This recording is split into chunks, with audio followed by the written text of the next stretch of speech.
हाजिर my demon wife के episode 63 के साथ के एंड पे हमने देखा था रेमंड अपनी सारी डीमन आर्मी को ज़ोंबी आर्मी बना देता है। ये देखकर किलियन बहुत ज्यादा गुस्सा हो जाता है और उसे कहता है, ये तुमने क्या किया? तुमने मेरे सारे लोगों को अपने ज़ोंबीज बना लिया। म्यूकस में उसे कहता है, हाँ मेरे सारे लोगों को भी तुमने अपने ज़ोंबीज बना लिया है। सोसो उनसे कहती है, अब हम लोग फाइनल अटैक करने वाले हैं। हमें अपनी आर्मी में ऐसे लोग नहीं चाहिए जो कि डर कर पीछे भाग जाएं। इस तरह के ज़ोंबीज को कंट्रोल करना आसान है, ये लोग डर कर पीछे नहीं भागेंगे। किलियन उसे कहता है, ये तुम किस तरह की बकवास कर रही हो? मैंने अपने लोगों को खुद ट्रेन किया था, वो लोग जंग का मैदान छोड़कर नहीं भागेंगे। रेमंड किलियन से कहता है, बस बहुत हो गया, तुम इसे मेरा फैसला समझ सकते हो।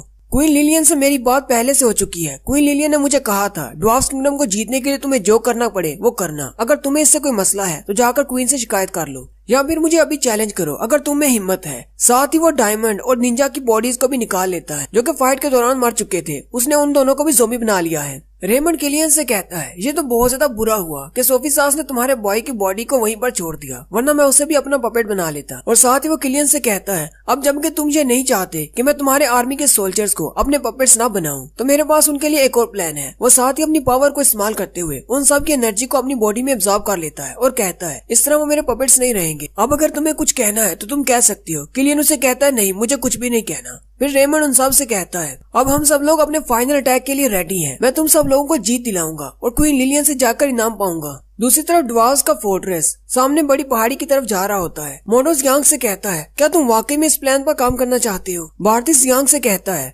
जहाँ पर तुम जा रहे हो वो इलाका बिल्कुल ठीक है फाइट करने के लिए। जब बहुत ज्यादा सर्दी पड़ती है तो हम ड्वार्फ्स लोग यहीं पर आ जाते हैं, लेकिन मुझे कुछ ठीक नहीं लग रहा। टीचर मार्टिन उसे कहते हैं, बार्टिस में परेशान होने की जरूरत नहीं, मुझे लगता है कि मेरे स्टूडेंट ने सब कुछ सोच लिया है। जियांग उनसे कहता है, अब जबकि हम सब लोगों को पता है कि डीमंस की तरफ से ज़ोंबीज की आर्मी आ रही है जिन्हें ना ही खाने की जरूरत है और ना ही पीने की जरूरत है, वो इस फाइट को जितना लंबा चाहे खींच सकते हैं, लेकिन हमें खाने पीने की जरूरत है और हम लोग बार बार किंगडम में नहीं जा सकते। इसलिए ये जगह बिल्कुल ठीक है, उन सभी को एक ही बार खत्म कर देंगे। क्योंकि अगर हम माउंटेन के अंदर नहीं जाएंगे तो ये हमारे लिए बहुत ज्यादा मुश्किल हो जाएगा चारों तरफ से अपने आप को प्रोटेक्ट करना। इसलिए अब हम माउंटेन के अंदर चले जाएंगे, जिससे हमें सिर्फ सामने की तरफ से उनका सामना करना पड़ेगा। सोफी सास उनसे कहता है, हमें भी जल्दी से किंगडम में वापस जाना होगा। अगर हम ज्यादा अरसे के लिए वहाँ से गायब रहे तो रीजन पता नहीं क्या करेंगे। फिर वो लोग उस माउंटेन के बहुत ज्यादा करीब पहुँच जाते हैं। मोडोन से कहता है, ये तो बहुत ज्यादा डरावनी है, अगर हम इसके अंदर चले गए और हम उनको नहीं हरा पाए तो वो सब लोग तो अंदर दाखिल हो जाएंगे और हमारे पास भागने के लिए कोई रास्ता नहीं बचेगा।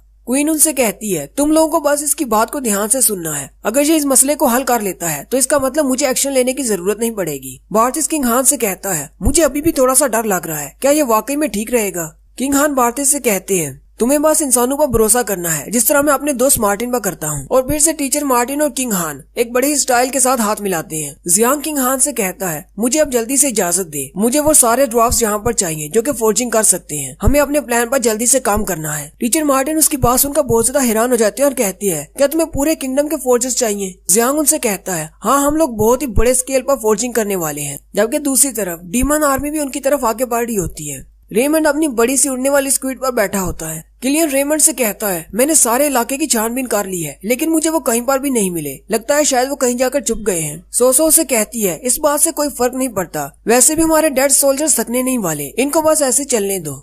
किलियन रेमंड से कहता है, सेकंड प्रिंस कहाँ पर है? उससे पूछो, शायद रोलैंड को पता हो वो कहाँ पर होंगे। रेमंड उसी वक्त अपने टेलीपोर्ट मैजिक को इस्तेमाल करते हुए रोलैंड को बाहर निकाल लेता है। रेमंड रोलैंड से कहता है, तुमने अपनी सारी ताकत लगा दी लेकिन उनको नहीं हरा पाए और आखिर में मुझे तुम्हें बचाना पड़ा, इसका मतलब तुम फेल हो चुके हो। रोलैंड रेमंड से कहता है, मैं तो थ्रोन पर बैठ ही गया था, ये तो सब इंसानों की वजह से हुआ है जो कि इंसानों के किंगडम से आए हैं। सोसो से कहती है, तुम तो बहुत ही बेकार इंसान हो। रोलैंड उसे कहता है, तुम अपनी बकवास बंद करो, ये सब कुछ तुम लोगों की वजह से हुआ है, तुम लोगों ने अटैक करने में देर की।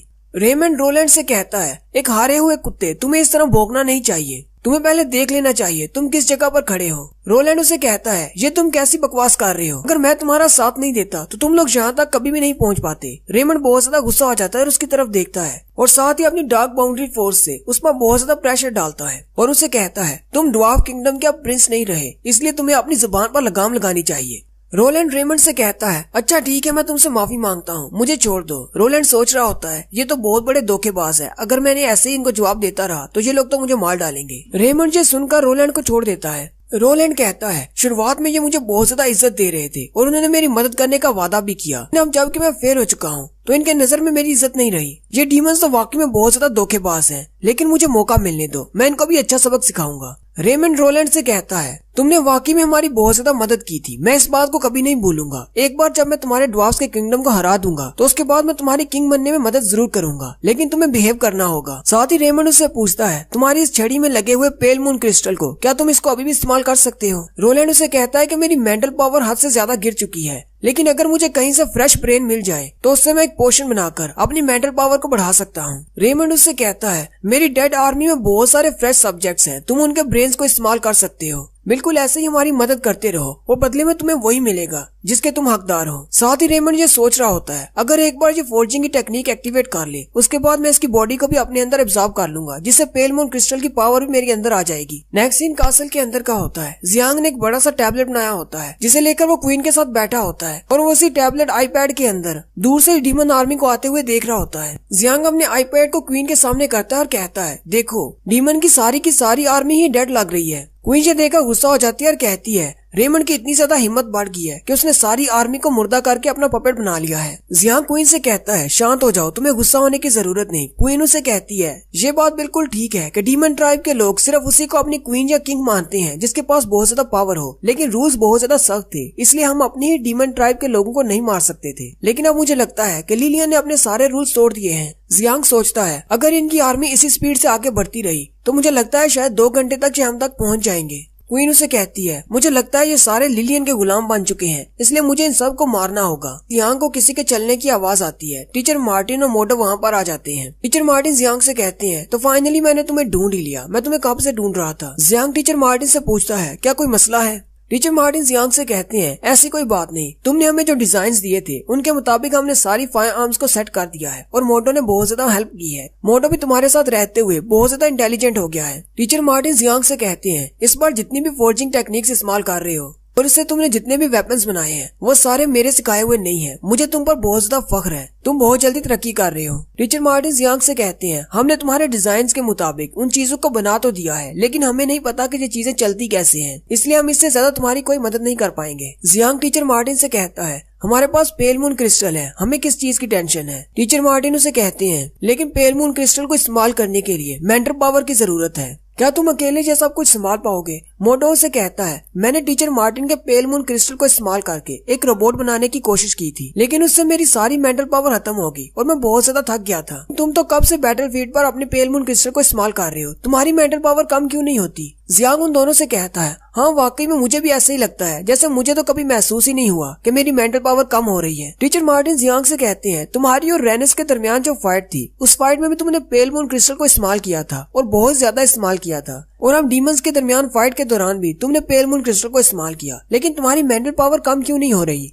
जियांग बहुत ज्यादा हैरान हो जाता है। टीचर से पूछता है, अगर मैं पेल मून क्रिस्टल की एनर्जी को बहुत ज्यादा इस्तेमाल कर लेता हूँ तो क्या इसका मुझ पर कोई साइड इफेक्ट होगा? टीचर मार्टिन उसे कहती है, मैंने तुम लोगों को क्लास में बताया था, क्या तुम भूल चुके हो कि इसका क्या साइड इफेक्ट है? टीचर मार्टिन और मोटो दोनों ही चिल्लाकर उसे कहते हैं, इस क्रिस्टल को बहुत ज्यादा इस्तेमाल करने से तुम गंजे हो सकते हो। जियांग भी चिल्लाना शुरू कर देता है और कहता है, मैं तो ये बात भूल ही गया था। क्वीन उन दोनों की तरफ देखती है और कहती है, क्या वाकई में ये गंजा हो जाएगा? और साथ ही वो अपनी इमेजिनेशन में जियांग को गंजा हुआ देख रही होती है कि गंजा जियांग किस तरह उसको वाइफ कहेगा। जियांग जल्दी से आके बढ़ता है और क्वीन से कहता है, अपनी इमेजिनेशन में इस बात को सोचो भी मत, मैं गंजा नहीं होने वाला। उसी वक्त बार्टे भी वहाँ पर आ जाता है और जियांग से कहता है, मैं थोड़ा सा कंफ्यूज हूँ, मुझे थोड़ा समझाओ ये कैसे काम करेगा। जियांग उसे कहता है, तुम्हें किस बात की समझ नहीं आ रही? बार्टिस उसे कहता है, हम लोग इस माउंटेन के अंदर आ चुके हैं, यानी कि हम दोनों तरफ से ट्रैप हैं, सिर्फ सामने से एक ही रास्ता है। अगर हम डीमन आर्मी को नहीं रोक पाए तो वो लोग अंदर आ जाएंगे और हम सब लोग मारे जाएंगे। आखिर तुम्हारे ये डिफेंस गेम है क्या चीज? जियांग प्रिंस से कहता है, तुम्हें परेशान होने की जरूरत नहीं, अगर ऐसा कुछ होता है और वह डीमंस यहाँ पर पहुँच जाते हैं तो मैंने पहले से एक प्लान बनाया हुआ है, हम लोग जल्दी से इस माउंटेन से बाहर निकल जाएंगे। लेकिन मेरा यकीन करो, इस तरह हम बहुत ज्यादा एडवांटेज हासिल करने वाले हैं, हम उनकी आर्मी को एक ही बार में खत्म कर देंगे। और उसी वक्त बाहर का सीन दिखाते हैं, डीमन आर्मी उनके टावर के सामने पहुँच जाती है, यानी कि उनकी माउंटेन के सामने आ जाते हैं। सोसो कहती है, ये ड्वार्फ्स तो बहुत ज्यादा बेवकूफ है, इन लोगों ने माउंटेन के अंदर अपने आप को बंद कर लिया है, इनके पास सिर्फ एक ही रास्ता है, यहाँ भी हो सकता है ये कोई ट्रैप हो। किलियन उसे कहता है अगर तुम लोग डर रहे हो तो मैं अपनी एयर आर्मी को इस्तेमाल कर सकता हूँ। रेमंड किलियन से कहता है तुम्हें आगे जाने की जरूरत नहीं, मैं अपने सोल्जर्स को आगे भेजता हूँ और खुद ही देखता हूँ कि यहाँ पर क्या हो रहा है। रेमंड अपनी मैजिकल पावर को इस्तेमाल करते हुए अपने हाथ से ही एक उड़ने वाला बीस्ट बनाता है जो कि उड़ता हुआ सीधा उनकी माउंटेन की तरफ जाता है। लेकिन जैसे ही वो माउंटेन के थोड़ा सा करीब जाता है उसके ऊपर गोलियों की बरसात होती है और वहीं पर टुकड़े टुकड़े हो जाता है। जियांग ने माउंटेन के सामने बहुत सारी मशीन गन्स लगा रखी होती हैं जो कि उनकी डिफेंस की पहली लेयर है।